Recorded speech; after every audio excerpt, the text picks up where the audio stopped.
A bill that enables the removal of prime ministers, chief ministers and other senior public representatives if they spend 30 consecutive days in jail for offences punishable with 5 years or more.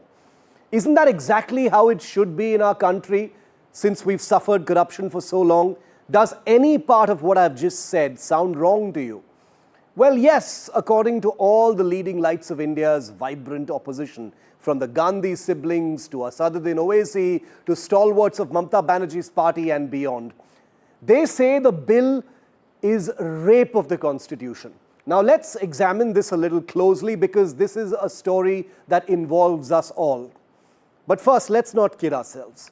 The outrage against the corrupt Netas bill that was tabled today in Parliament isn't about protecting democracy or the Constitution. It's about, in my view, protecting the status quo, the political rot that has become the lubricant of Indian politics since independence. For decades, while bureaucrats and civil servants have faced automatic suspension, even on arrest, IAS and IAS officers deemed suspended if they spend more than 48 hours in custody, and rightly so. Our Netas have written themselves a parallel rule book, one where you can sit in jail, facing grave charges, and still cling to the perks of power. Now, this double standard has been the single biggest poison in public life, in my view, and the opposition wants it to continue. The proposed bill simply ends that absurd privilege. If a prime minister or a chief minister or a minister spends 30 consecutive days in jail for offences punishable with 5 years or more, they lose their chair. And yet everyone is howling in the opposition. Rahul Gandhi and Priyanka Gandhi are calling it draconian. No surprise there.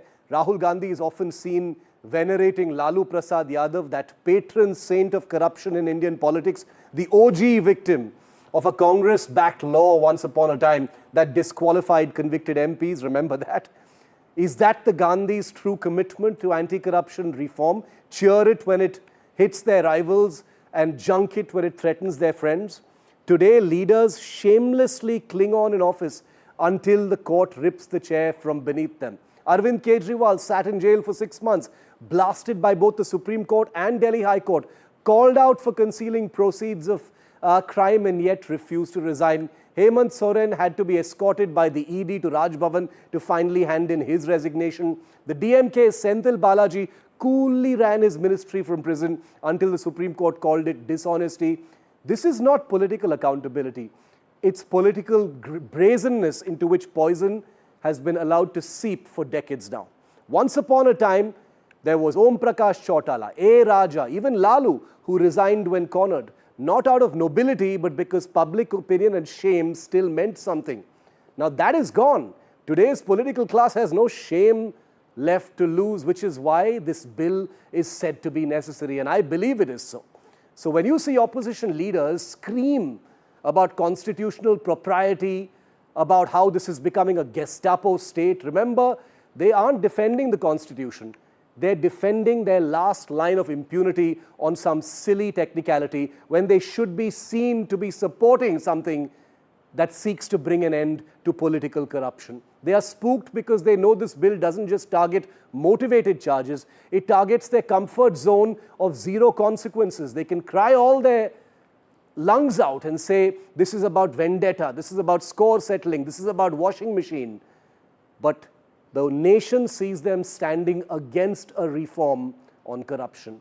And for a class of politicians that has fattened itself on corruption and escape routes, that is the ultimate nightmare. Should any such bill have guardrails to ensure no misuse? Well, what else is the judiciary for? Or has the opposition decided to make its policy that it does not trust India's judicial system as a whole? The bottom line tonight, the loudest cries against this new law, the corrupt Netas law, come from those with the most to fear, in my opinion. And that tells you everything you need to know.